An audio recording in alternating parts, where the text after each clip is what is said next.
Dictation start now. 55 years ago, this day, almost at this hour, the Constituent Assembly met in this hall to herald India's freedom. That was an event which was unique in world history and which has no parallel in the political annals of any country, ancient or modern. A mighty empire had bowed down to the inimitable will of an unnamed nation whose sole strength lay in the abiding faith of her people, in the power of spirit and of peaceful persuasion. Truth and non-violence, the father of our nation had insisted, were strong and sufficient weapons for a backward, poor and unorganized people. To win them their birthright of freedom, both political and economic, the firm foundation prepared us for a life of dedication and hard work, so that India may rediscover her greatness and march towards her manifest destiny of a peaceful, prosperous and progressive existence in the comity of nations. We can claim in all humility and despite periods of extreme stress and strains, we have emerged today as a stable, well-knit and self-reliant nation. When India got the right and the power to govern himself, we inherited an administration which had no direct relevance to the enormous task of bringing about a rapid transformation of an economically backward and industry undeveloped country into a modern state.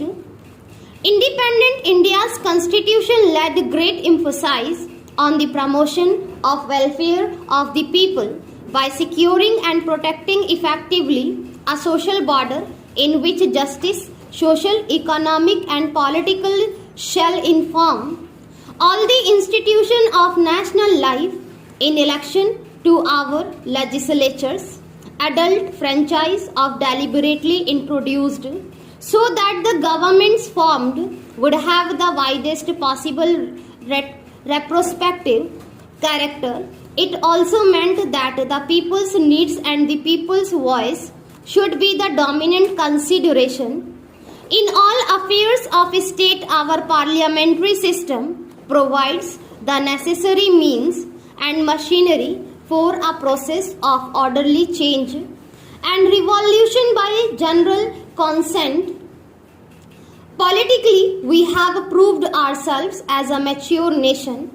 All external threats to our national integrity and attempts at internal disruption have been dealt firmly by the united will of our people.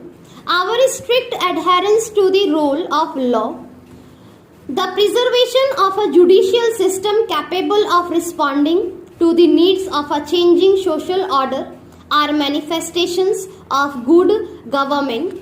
We have emphasized that consideration of the general welfare should be prevail over the rights of individuals.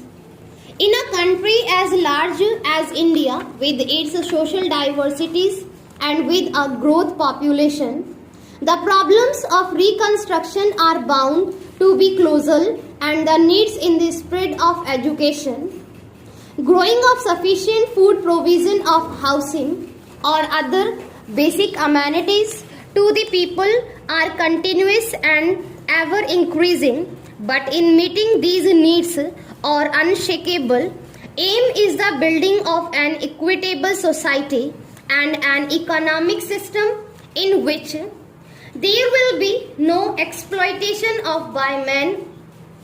We have yet a long way to travel before we can make any claim to success. We have resources in land, water and minerals such as very few countries have. Even making allowance for the vagaries of the weather, the country is capable of achieving self-sufficiency in regard to the basic requirements of our people. And integrated service-oriented program is an essential recondition of this. I have always advocated that planning for development to be realistic has to be started from the village level. I am glad that there is today an increasing realization of the need for these plans and programs are not intended to be mere assessment charts or arithmetical projections of national resources. Our commitment to the gigantic but inescapable task of the removable or poverty is a mandate of our people, and it has to be fulfilled in the quickest possible time and in the smoothest possible manner. The task must be tackled on a war footing, and this calls for collective effort and collective wisdom on the part of every group and every individual in the country. The resources of the country, whether at the disposal of the states or at the disposal of the union, are the common assets of the nation. Whether in the matter of sharing interstate water or power, in the equitable distribution of essential commodities including food supplies, or in the distribution of cement and steel and construction activities, to cite only a few examples, the guiding principle should be that we do the maximum good to our people as a whole, prosperity and progress. Every part of India is the concern of the whole nation. Every Indian born in this country has a right and a claim to an equal share in that prosperity and progress. The state has a duty to take special care of the weaker section of the community and the backward areas in different parts of the country in helping to build them. The approach should be a positive program by which they will come up to the level of the rest of community.